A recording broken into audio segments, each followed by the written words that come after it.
ശബരിമല സ്വർണ്ണ കവർച്ചയിൽ അന്വേഷണ സംഘം ഉടൻ കുറ്റപത്രം സമർപ്പിക്കും. കുറ്റപത്രത്തിന്റെ കരട് തയ്യാറായി. അതേസമയം കേസിൽ മുഖ്യസാക്ഷികളായ ജ്വല്ലറി ജീവനക്കാരൻ കൽപേഷ് അടക്കമുള്ളവർ കോടതിയിൽ രഹസ്യമൊഴി നൽകി. ദിസ്ന സുരേഷുണ്ട് വിവരങ്ങൾ നൽകാൻ. ദിസ്ന, SITക്കെതിരെ വലിയ വിമർശനങ്ങൾ ഈ ഘട്ടത്തിൽ ഉണ്ടാകുന്നുണ്ട്. കാരണം സ്വർണ്ണ കവർച്ച കേസിലെ പ്രതികൾ ഓരോരുത്തരായി ജാമ്യത്തിലിറങ്ങുകയാണ്. ഇടക്കാല കുറ്റപത്രം സമർപ്പിക്കാത്തതാണ് ഇതിന് കാരണം എന്നത് വ്യക്തമാണ്.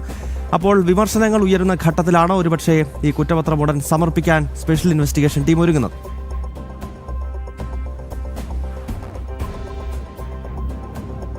തീർച്ചയായും ഗൗതം സൂചിപ്പിച്ച പോലെ തന്നെ നമുക്കറിയാം, പ്രതികൾക്കൊക്കെ തന്നെ ഈ ജാമ്യം കിട്ടി പുറത്തിറങ്ങിയ ഒരു സാഹചര്യമാണ് നിലവിലുള്ളത്. ഈ ഹൈക്കോടതി ഇവിടെ രൂക്ഷ വിമർശനമൊക്കെ തന്നെ നമ്മൾ കണ്ടിരുന്നു. അതിന്റെ ഭാഗമായി തന്നെയാണ് ഇത്തരത്തിൽ തിരക്കിട്ടൊരു നീക്കത്തിലേക്ക് കടക്കുന്നത് എന്ന് തന്നെയാണ് മനസ്സിലാക്കാൻ സാധിക്കുന്നത്. എന്തായാലും 90 ദിവസം കഴിഞ്ഞതിന് ശേഷമാണ് ഇത്തരത്തിൽ കുറ്റപത്രം സമർപ്പിക്കാനുള്ള നീക്കം. എന്തായാലും ഈ മാസം ആദ്യം തന്നെ കുറ്റപത്രം സമർപ്പിക്കുമെന്ന് തന്നെയാണ് നമുക്ക് മനസ്സിലാക്കാൻ സാധിക്കുന്നത്.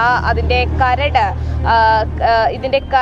കരട് തയ്യാറാക്കി എന്ന് തന്നെയാണ് നമുക്ക് മനസ്സിലാക്കാൻ സാധിക്കുന്നത്. അതിനിടെ ഈ മുഖ്യസാക്ഷികൾ കോടതിയിൽ രഹസ്യമൊഴി നൽകിയിട്ടുണ്ട് എന്നൊരു കാര്യം കൂടി നമുക്ക് മനസ്സിലാക്കാൻ സാധിക്കുന്നുണ്ട്. അതിൽ ഏറ്റവും എടുത്തു പറയേണ്ടത് ജ്വല്ലറി ജീവനക്കാരനായി കൽപേഷ് അടക്കമുള്ളവരാണ് ഈ കേസുമായി ബന്ധപ്പെട്ട് ഇപ്പോൾ രഹസ്യമൊഴി മജിസ്ട്രേറ്റിന് മുന്നിൽ നൽകിയിരിക്കുന്നത് എന്നൊരു വിവരം കൂടി പുറത്തു വരുന്നൊരു പശ്ചാത്തലമാണുള്ളത്. അതോടൊപ്പം തന്നെ ഈ ഉണ്ണികൃഷ്ണൻ പോറ്റിയുടെ അടുത്ത അനുയായികളൊക്കെ തന്നെയും കേസിൽ സാക്ഷികളാണ്. ഇവരെയൊക്കെ തന്നെയും മാപ്പ് സാക്ഷികളാക്കാനുള്ള ഒരു നീക്കവും നടക്കുന്നുണ്ട് എന്ന് തന്നെയാണ് നമുക്ക് മനസ്സിലാക്കാൻ സാധിക്കുന്നത്. നമ്മൾ കണ്ടതാണ് ഹൈക്കോടതിയുടെ രൂക്ഷമായ വിമർശനം. എന്തുകൊണ്ടാണ് ഇത്തരത്തിൽ ഇവരൊക്കെ തന്നെയും ജാമ്യം കിട്ടി പുറത്തിറങ്ങുന്നത് എന്നൊരു കാര്യമൊക്കെ തന്നെയും ഹൈക്കോടതി ചൂണ്ടിക്കാട്ടിയിരുന്നു. ഇതിന്റെ പശ്ചാത്തലത്തിലാണ് ഇപ്പോൾ കുറ്റപത്രം സമർപ്പിക്കുവാൻ SIT തയ്യാറാകുന്നത് എന്ന് തന്നെയാണ് നമുക്ക് മനസ്സിലാക്കാൻ സാധിക്കുന്നത്. ഇതിൽ നിർണായകമായ ചില വിവരങ്ങൾ, ഈ അന്വേഷണ റിപ്പോർട്ടിൽ നിർണായകമായ ചില രേഖകൾ അല്ലെങ്കിൽ വിവരങ്ങൾ ഉൾപ്പെടെയുണ്ട് എന്ന് തന്നെയാണ് നമുക്ക് മനസ്സിലാക്കാൻ സാധിക്കുന്നത്. ഗൗതം.